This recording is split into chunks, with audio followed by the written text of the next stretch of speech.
Tom just did a video on animal consciousness, which I have not seen yet, but I will ask this. It's about animal consciousness.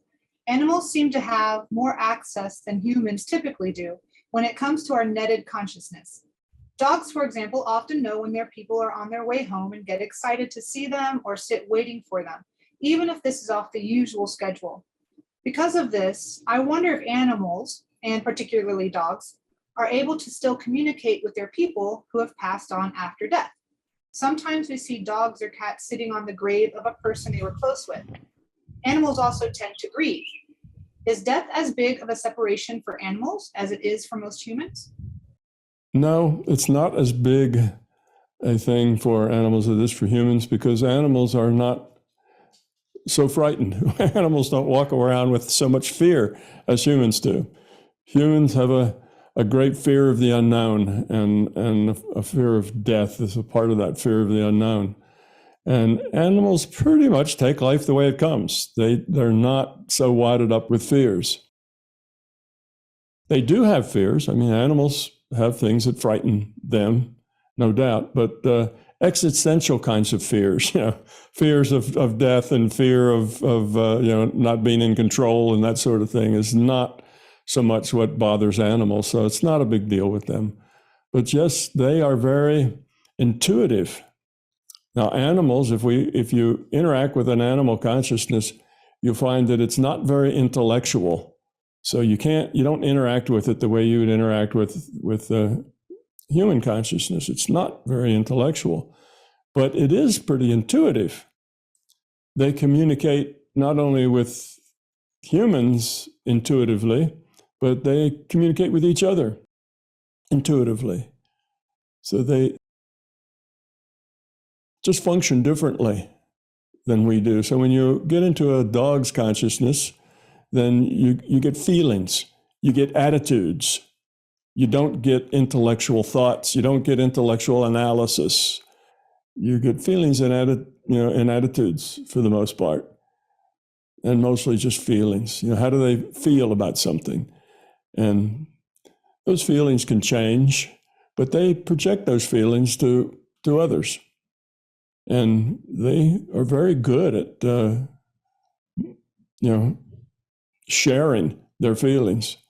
And they know what the humans are thinking, and they know, for instance, if you have a dog that, particularly a smaller dog, if you get upset about something really bothers you, you'll notice that your dog knows that you're having a problem and there's something wrong. And while you're upset, they'll start coming around and nuzzling you and want to know what's wrong. They come over and lick your arm or something like that because they know that you're upset about something. So you communicate with dogs in a different space than you communicate with humans. All consciousness doesn't, it's all generally the same thing, but it has its different qualities, different aspects to it. So yeah, dogs and cats and horses and pigs and probably a lot of insects and other things too have consciousness, and it's primarily intuitive. Now you start to see more intellectual processing for something like a dolphin, or the orca. They understand the abstractions. As intellectual stuff is kind of abstract stuff. They can deal with more abstractions than most animals. Maybe some of the monkeys too, but dogs and cats are mostly just intuitive.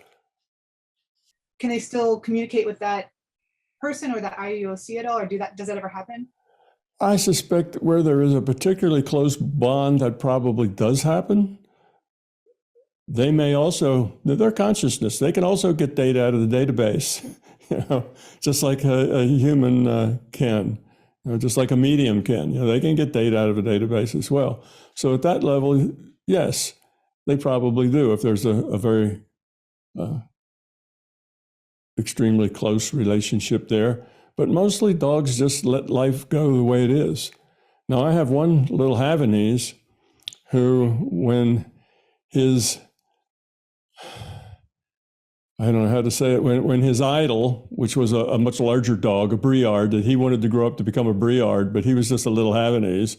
And when the Briard died and his little girlfriend died all within a few months, he was depressed for about 2 years. He just kind of drug around and just wasn't cheerful and wasn't himself. And it took him about 2 years to get over it. And he did eventually let go, but he hung on to that sadness for a very long time. And that's unusual. Usually dogs express their sadness and their grieving, but usually a few months go by and they begin to get over it. And certainly 5 or 6 months go by and they're over it. But this little guy was just depressed for a long time, basically until he got another little dog that he could play with and interact with. And then eventually he warmed up to that very slowly, but then he kind of popped out of it, and now he's back to being his old self again. So yes, dogs grieve too when they lose dogs or people. I and MBT Events hope you liked this video. We will continue to post videos for free on my YouTube channel, but please understand, these videos are expensive to produce.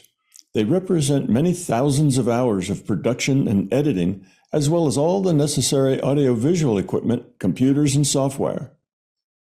If you find something of significant value in our videos, please consider supporting their production through our Patreon account or through a one-time donation. It would be very much appreciated. The links are in the description below. Thank you.